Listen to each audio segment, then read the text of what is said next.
नमस्कार। आज हम हैं चिंबल गांव में और चिंबल गांव में जो यूनिटी मॉल आ रहा है इसके लिए सभी जो लोकल यहाँ के लोग हैं उसको विरोध कर रहे हैं। और आम आदमी के पूर्व अध्यक्ष और लीडर अमित पालेकर जी आज उनको मिलने के लिए आए हैं, तो हम उनसे बातचीत करेंगे कि क्या है। सर, आज आप उनको मिलने आए हैं, क्या लगता है ये लोगों का अपोज है, फिर भी ये यूनिटी मॉल क्यों चाहिए और गवर्नमेंट क्यों इतना चाहिए कर रहा है? देखिए, पहले तो इस गांव से मेरा नाता है क्योंकि मेरी कॉन्स्टिट्यूंसी में भी आता है और मैं इस गांव से जुड़ा हुआ हूं। हम बहुत टाइम से और इनके साथ में हम इनका विरोध इस यूनिटी मॉल का विरोध करते आ रहे हैं। हमने बहुत कोशिश करी, लीगल बैटल भी चालू है जो इन्होंने स्टार्ट करी है, जिसको हमने व्हाटएवर सपोर्ट हम दे सकते हैं वो दे रहे हैं।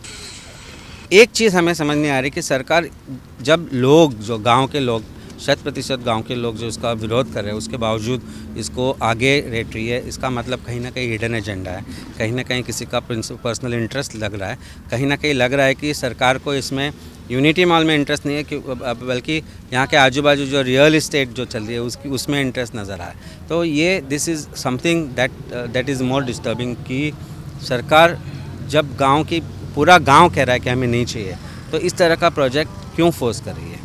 तो इस पे सवाल उठ रहा है। सर, मतलब अगर हम लोग देखने गए तो इसका क्या लगता है कि लोगों को कुछ फ़ायदा है? क्योंकि सरकार हर बार कहती है कि उनका लोगों को फ़ायदा है, हमारे पास सब परमिशंस है। तो क्या है, ये परमिशंस रियली है या जो बर्च बाय रोमियो लेन का इंसिडेंट जहाँ पंचायत एनओसी सब कुछ है फिर भी वो इनलीगल था? वो जब फायर का इंसिडेंट हो गया उसके बाद तो यही ऐसा ही यहाँ चल रहा है या क्या सच है? देखिए, सरकार इनके परमिशंस तो इनको मिलेंगे, इसमें कोई दो राय नहीं होनी चाहिए।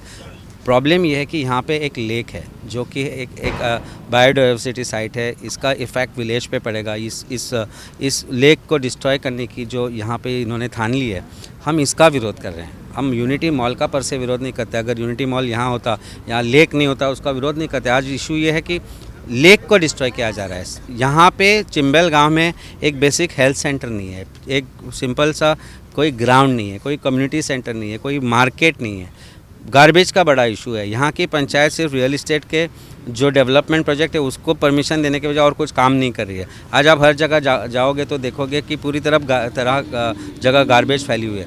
इतना होते हुए भी कहीं ना कहीं इसको सुधारने की बजाय एक ऐसा प्रोजेक्ट जिसका गांव को कोई फ़ायदा नहीं है, लोकल्स को कोई फ़ायदा नहीं है, ऐसा लादा जा रहा है। जबकि सरकार के पास बहुत सारी ज़मीनें आजू बाजू में जहाँ पे ये प्रोजेक्ट लाया जा सकता था, बट ये क्यों नहीं हो रहा है? ये इशू इसलिए हो रहा है क्योंकि कहीं ना कहीं जो सरकार है वो रियल इस्टेट लॉबी को आगे बढ़ावा देने की कोशिश कर रही है और इसमें रियल इस्टेट लॉबी इन्वॉल्व है, ऐसा मुझे 100% लग रहा है।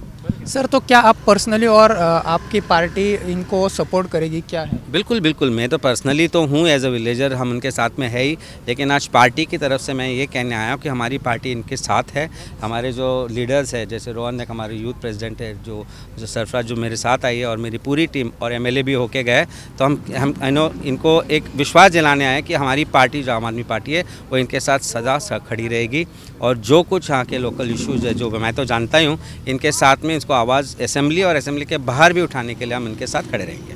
तो ये थे आम आदमी पार्टी के पूर्व अध्यक्ष और अभी के लीडर अमित पालेकर जी, जिसने यहाँ जो प्रोटेस्ट शुरू है उनको पूरे तरीके से सपोर्ट किया है और उनका पक्ष भी ये लोगों के साथ रहेगा। धन्यवाद।